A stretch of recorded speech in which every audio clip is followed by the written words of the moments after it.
ખૂણો શું છે, તે કેવી રીતે બને છે, તેના ભાગો અને તેને કેવી રીતે નામ આપવામાં આવે છે, એ આપણે આગલા વિડીયોમાં શીખ્યા.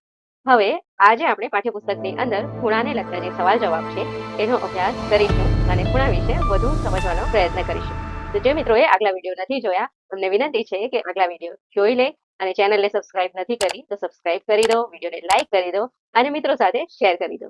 તો ચાલો શરૂ કરીએ પાઠ્યપુસ્તકના સવાલ જવાબ. સવાલ નંબર 1 છે, શું તમે પેલા ચિત્રોમાં ખૂણા શોધી શકો છો? કોઈ પણ એક ખૂણો બનાવતા કિરણો દોરો અને ખૂણાના શિરોબિંદુનું નામ આપો. શું કહેવામાં આવેલું છે?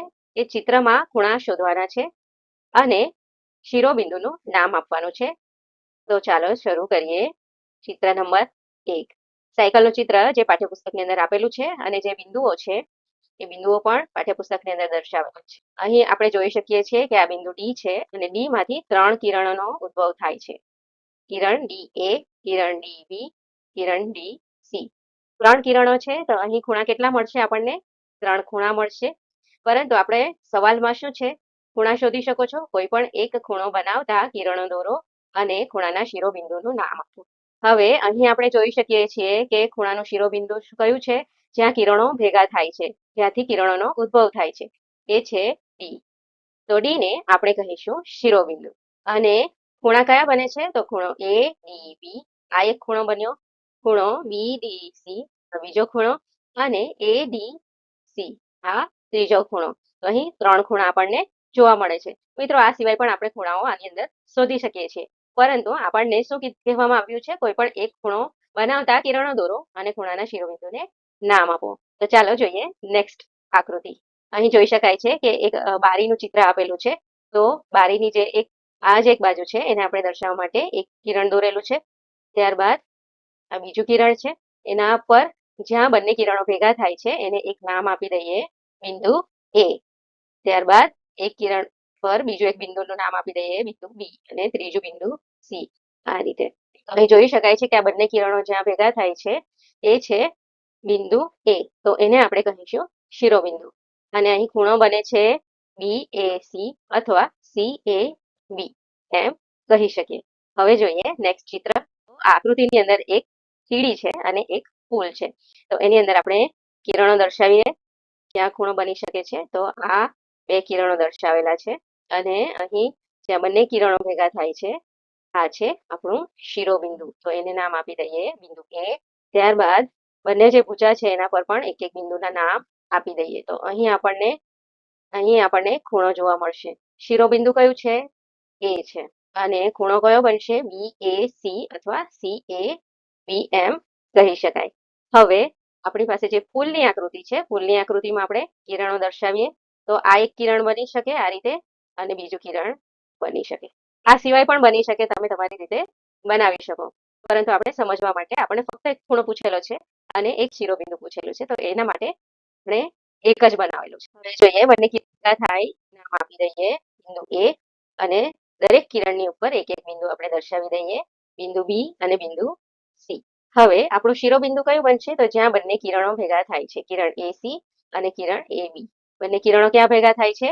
એ ઉપર. તો આ શું બનશે? આપણું બિંદુ એ શું બનશે? શિરોબિંદુ.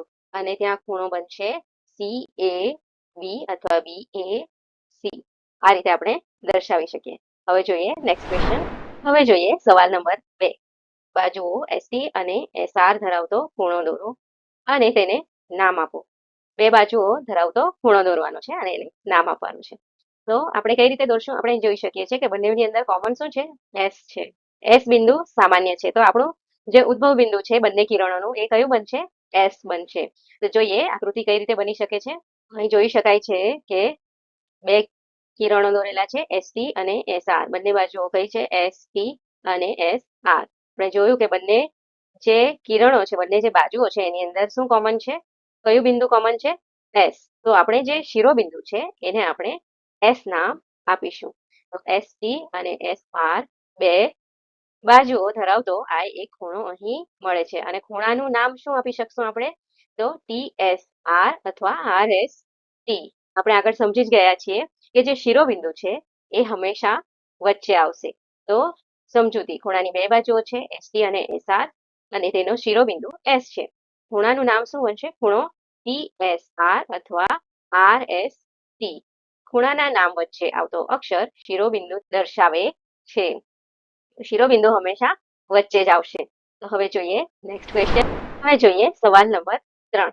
ખૂણા એબીસી ને પી તરીકે કેમ દર્શાવી શકાય નહીં તે સમજાવો. અહીં આકૃતિ જે છે એ આપણને પાઠ્યપુસ્તકની અંદર આપેલી છે. તો સવાલ શું છે? ખૂણો એબીસી, ખૂણો એબીસી. હવે આ ખૂણાને આપણે ફક્ત ખૂણો પી કહી શકીએ કે નહીં? કેમ નહીં કહી શકીએ એ આપણે સમજાવવાનું છે. તો અહીં આપણે જોઈ શકીએ છીએ કે પી બિંદુ જે છે એની અંદરથી 3 કિરણો નીકળે છે. કિરણ પી એ, કિરણ પી બી અને કિરણ પી સી. તો આપણે આગળ સમજી જ ગયા છીએ કે એક જ શિરોબિંદુમાંથી 3 કિરણો નીકળતા હોય તો આપણને 3 ખૂણા મળશે. તો ચાલો જોઈએ. શિરોબિંદુ પરથી 3 કિરણો નીકળે છે. કિરણ પી એ, કિરણ પી બી અને કિરણ પી સી. તેથી પી પર એક નહીં પરંતુ એક કરતા વધુ ખૂણાઓ બને છે. જેમ કે એપીબી, ખૂણો બીપીસી અને ખૂણો એપીસી. ખૂણો એપીબી, ખૂણો બીપીસી અને ખૂણો એપીસી. જો આપણે માત્ર ખૂણો પી લખીએ તો કયો ખૂણો દર્શાવવામાં આવ્યો છે એ સ્પષ્ટ થતું નથી. જો આપણે ફક્ત ખૂણો પી જ લખીએ તો કયો ખૂણો છે એ સ્પષ્ટ રીતે કહી શકાય નહીં કે ખૂણો પી એટલે કયો ખૂણો? આ ખૂણો એપીબી વચ્ચેનો એપીબી ખૂણો કે બીપીસી ખૂણો કે એપીસી ખૂણો? એમાંથી કયો ખૂણો એ આપણે સમજી શકીએ નહીં. તો એટલા માટે આપણે એને કઈ રીતે દર્શાવીએ છીએ? ખૂણા એપીસી ને આથી ખૂણા એપીસી ને ખૂણા પી તરીકે દર્શાવી શકાય નહીં. હવે જોઈએ સવાલ નંબર 4. શું પૂછવામાં આવેલું છે? આપેલી આકૃતિમાં ચિહ્નિત કરેલા ખૂણાઓના નામ આપો. તો ચાલો જોઈએ કઈ આકૃતિ છે. પાઠ્યપુસ્તકની અંદર આ આકૃતિ આપેલી છે અને એની અંદર જે ચિહ્નિત કરેલા છે. તો અહીં જોઈ શકાય છે કે આ એક ખૂણો ચિહ્નિત કરેલો છે અને બીજો ખૂણો અહીંથી અહીં સુધીનો ચિહ્નિત કરેલો છે. તો એના નામ આપણે આકૃતિમાં શિરોબિંદુ ટી પરથી 3 કિરણો નીકળે છે. ટીપી, ટીક્યુ અને ટી. અહીં જોઈ શકાય ટીપી, ટીક્યુ અને ટી. ચિહ્નિત દેખાડેલા ખૂણાઓ 2 છે. કયા છે? આ 2 ખૂણાઓ ચિહ્નિત કરેલા છે. ખૂણો પીટીઆર અથવા ખૂણો આરટીપી. ખૂણો પીટીઆર જે આ મોટા ચિહ્ન દ્વારા દર્શાવેલો છે. તો એને શું કહી શકાય? પીટીઆર અથવા ખૂણો આરટીપી પણ કહી શકાય. કિરણ ટીપી અને ટીઆર વચ્ચેનો, કિરણ ટીપી અને કિરણ ટીઆર વચ્ચેનો ખૂણો.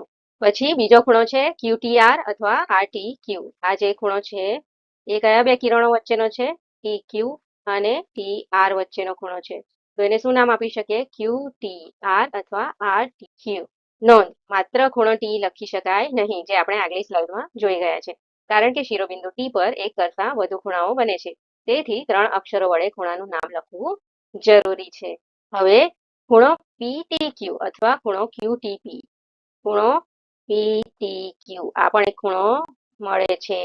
એ કિરણ ટીપી અને કિરણ ટીક્યુ વચ્ચેનો ખૂણો પણ મળે છે. પરંતુ આકૃતિમાં ચિહ્નિત કરેલા ખૂણાઓના નામ પૂછેલા હોવાથી 2 ખૂણાના નામ જવાબમાં આપેલ છે.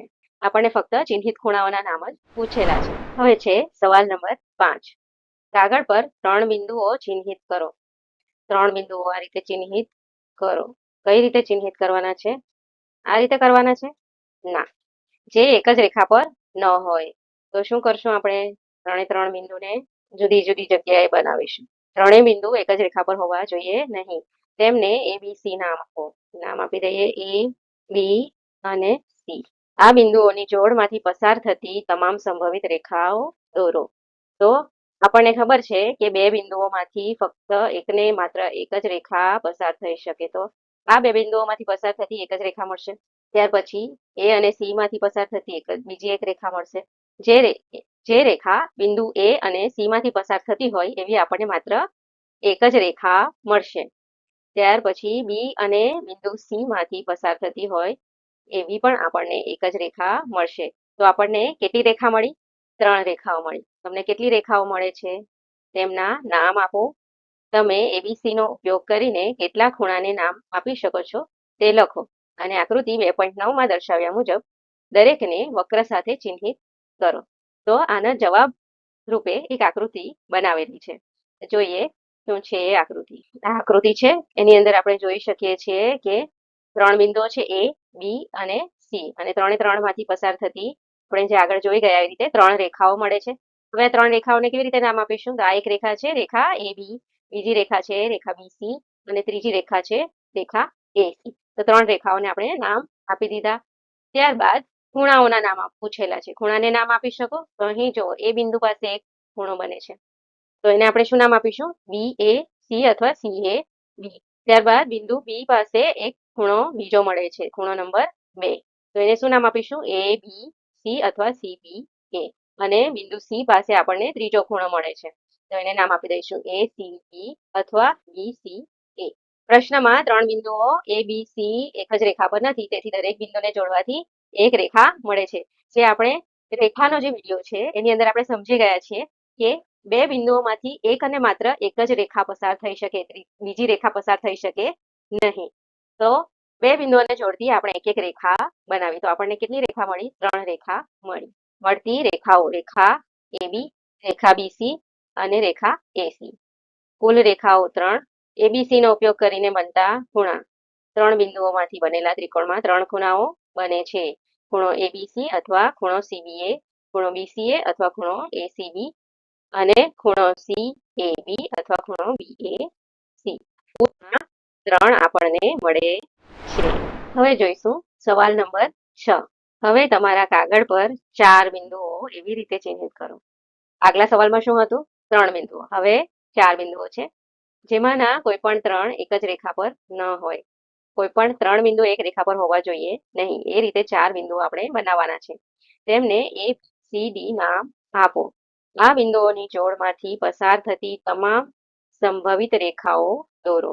તો આપણે બનાવી જોઈએ. એક બિંદુ અહીં છે, બીજું બિંદુ અહીં છે, ત્રીજું અહીં બનાવી દઈએ અને ચોથું અહીં બનાવી દઈએ. આ એક રેખા બની. અચ્છા, બિંદુઓને આપણે નામ આપી દઈએ પહેલા તો A, B, C અને D. હવે દરેકમાંથી પસાર થતી હોય એવી રેખાઓ આપણે બનાવવાની છે. તો આ બીજી રેખા મળી, રેખા નંબર 2. હવે B અને C માંથી પસાર થતી હોય એવી બીજી ત્રીજી રેખા મળી, રેખા નંબર 3. અને બિંદુ D અને C માંથી પસાર થતી હોય એવી ચોથી રેખા મળી, રેખા DC. હવે આના સિવાય બીજી કોઈ રેખા મળી શકે? તો ધ્યાનથી જોશો તો મળી શકશે. તો બિંદુ A અને બિંદુ C માંથી પસાર થતી હોય એવી આપણે એક રેખા બનાવી શકીએ. તો આ કેટલા નંબરની રેખા મળી? રેખા નંબર 5. અને બિંદુ D અને B માંથી પસાર થતી હોય એવી આપણને મળી રેખા નંબર 6. હવે જોઈ શકાય છે કે આ સિવાય કોઈ રેખા મળશે આપણને કોઈ બિંદુમાંથી પસાર થતી હોય એવી? જોઈ લો એકવાર. A અને D માંથી મળી ગઈ અને C માંથી મળી ગઈ અને B માંથી મળી ગઈ. તો એક બિંદુમાંથી આપણને 3 રેખાઓ મળે છે. આ સિવાયની કોઈ રેખા આપણે બનાવી શકીએ? તો ભાઈ ના બનાવી શકીએ. તો જોઈએ આકૃતિ આપણે જવાબ શું બનાવેલો છે તે જોઈએ. આ છે આપણી આકૃતિ. બિંદુ A, B, C અને D. અને દરેક બિંદુમાંથી પસાર થતી હોય એવી આપણે રેખાઓ, સંભવિત રેખાઓ દોરેલી છે. પગલું 1. 4 બિંદુઓ લો.